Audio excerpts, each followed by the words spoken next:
স্বর্ণের বাজার যেন এখন লাগাম ছাড়া। একটানা বাড়ার পর মঙ্গলবার বিশ্ববাজারে রেকর্ড পতন হল মূল্যবান এই ধাতুর। আউন্স প্রতি সোনার দাম 1 লাফে 5.5% কমে দাঁড়িয়েছে 4115.26 মার্কিন ডলারে। যদিও এর ঠিক আগের দিন 20 অক্টোবর সোমবার সোনার দাম ইতিহাসের সর্বোচ্চ 4381.21 ডলারে পৌঁছায়। আন্তর্জাতিক বাজারে দামের ঊর্ধ্বগতিতে স্বর্ণের দিকে ঝুঁকছেন বিনিয়োগকারীরা।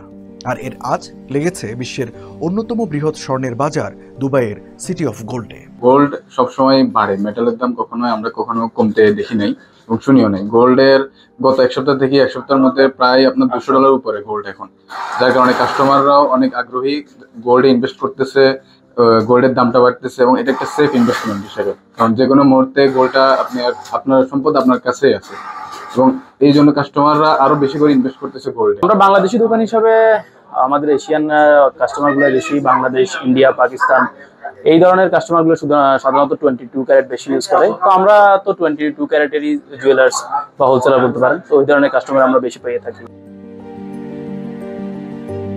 সাম্প্রতিক তথ্য পর্যালোচনা করে অর্থনৈতিক বিশ্লেষকরা অনুমান করছেন 2026 সালের শুরুর দিকে স্বর্ণের মূল্য আউন্স প্রতি $5000 ছাড়িয়ে যেতে পারে এবং 2030 সাল নাগাদ এর সংখ্যা গিয়ে দাঁড়াতে পারে $10,000। ব্যবসায়ীরা বলছেন মধ্যপ্রাচ্য সহ বিশ্বজুড়ে চলমান সংঘাত এবং রাজনৈতিক উত্তেজনা বিনিয়োগকারীদের মধ্যে তৈরি করেছে চরম অনিশ্চয়তা।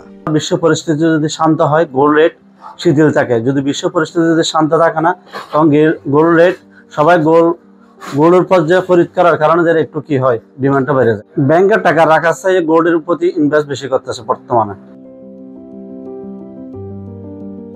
বাড়তি লাভের আশায় দুবাই থেকে স্বর্ণ কিনে বাংলাদেশে নিয়ে যাচ্ছেন অনেকে।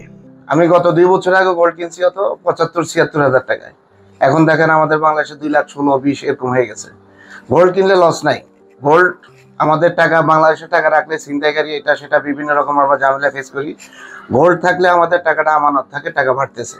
এর জন্য গোল্ডের প্রতি আমরা খুব বিশ্বাস এবং এটার প্রতি আমাদের ফেথ বেড়ে গেছে। যতবারে আসি কিছু কিছু করে নিয়ে রাখি, এটা আমাদের লস দিচ্ছে না, আমাদের বাড়তেছে। শুনতেছি আরো খুব শর্ট টাইমে সম্ভবত 3 লাখ টাকার উপরে চলে যাবে। এই জন্য হয়তো যতটুকু পারি নেওয়ার জন্য আর কি আসছি।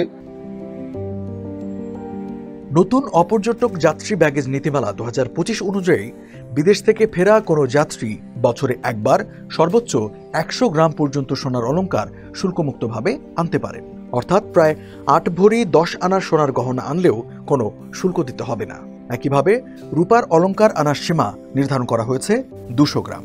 এছাড়া নতুন বিধিমালার আওতায় তোলা প্রতি 5,000 টাকা শুল্ক দিয়ে একজন যাত্রী বছরে একবার সর্বোচ্চ 10 তোলা ওজনের একটি সোনার বার আনতে পারবেন।